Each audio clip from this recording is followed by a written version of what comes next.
Okay, today's the day I finally decided to continue on with, I guess I'm just gonna call it Scary Baby Project. This was the baby doll I got for a white elephant gift this last Christmas. I'm told it's been in the family for some time. We have basically painted it trim black with some super glossy eyes, because that's what I wanted. And then we're gonna finish the skin off with like a crackle effect today. This one I can't take credit for. This was found at a Goodwill and it is kind of creepy.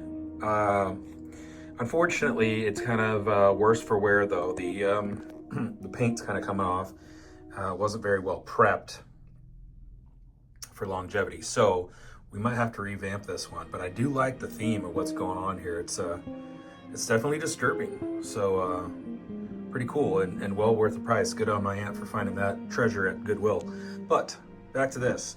We are going to finish or attempt to finish Creepy Baby Project. So we're going to work on the skin, which again is going to be like a crackle effect.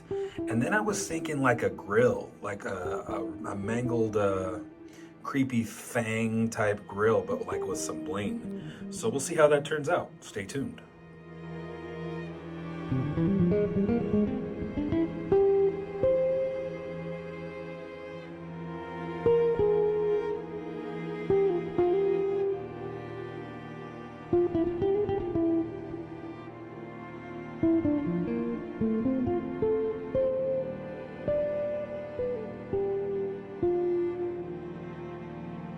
Okay, so we're finally picking up on Project Scary Baby, Zombie Baby, whatever you want to call him, Apocalypse Baby, whatever you want to call him. We're picking back up on the Scary Project. He's disturbing, isn't he, with the black eyes? So, yeah. Anyway, the paint turned out perfect as far as I was concerned.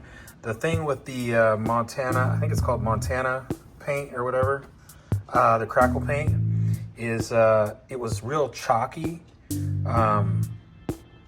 So it was kind of a delicate finish. So what I did was I went over it with like a matte, I think the brand was called SEM, a matte clear, because I didn't want it to be shiny. I just wanted it to kind of seal everything, and I didn't want to go over it with Mod Podge because I thought that would just kind of ruin the finish a little bit. I mean, I was just paranoid about it because it was super delicate and chalky feeling. So yeah, so what I did was the matte clear.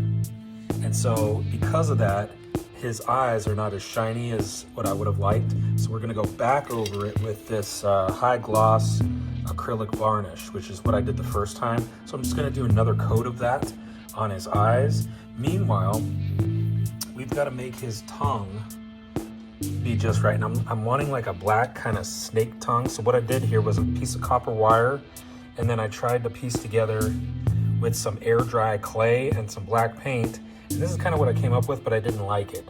So I'm gonna go over it with a piece of leather from these old gloves. I just cut it, and it's gonna go over that. I'm gonna paint that black, and hopefully I like that better.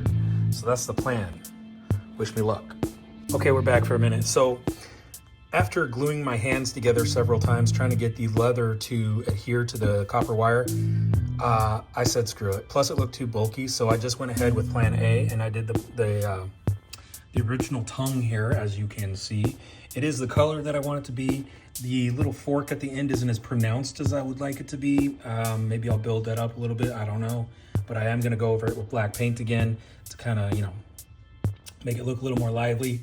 And then of course, again, with the glaze over the eyes, just to kind of bring those back, the shine back a little bit from the matte clear.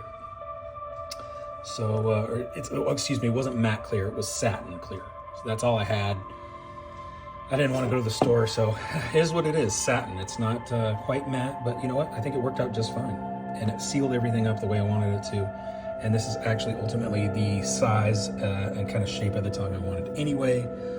So that's what we ended up with, and some glued fingers and stuff, because working with thin super glue is always awesome. And yeah, that's where we're at.